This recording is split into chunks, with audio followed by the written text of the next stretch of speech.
Paano kung sabihin ko sa yung unti-unti mong sinisira ang katawan mo, kakainom mo ng kape?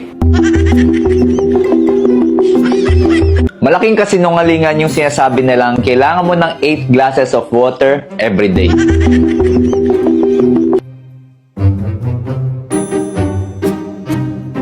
Sinisira mo ang utak mo sa paggamit ng mga betchin. Kung ganito ka dumampot ng bagay sa sahig, magpaalam ka na sa likod mo. Kung may nagsabi sa'yo na dapat kang maligo araw-araw, isang malaking kasinungalingan yan.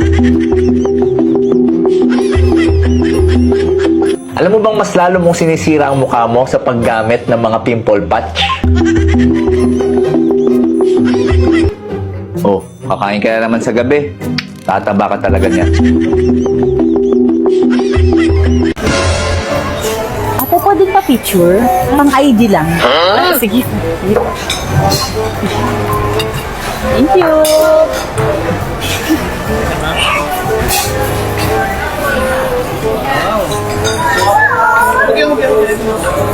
Thank you.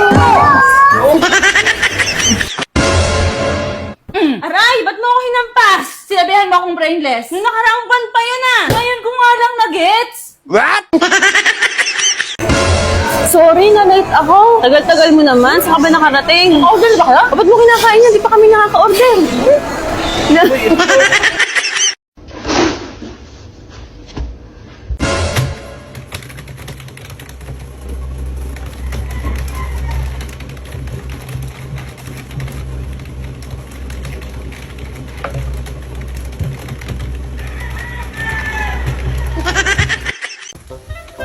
Ella, dito to!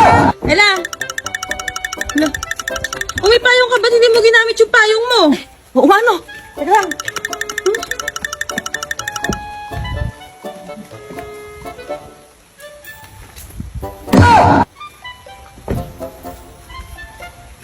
Okay na? Okay na? A day in my life as a seaman's wife na on-board ang asawa. Ngayong araw nga ay mag-aanak ako sa kumpin. Chismisan dito, doon ka nga! Nay.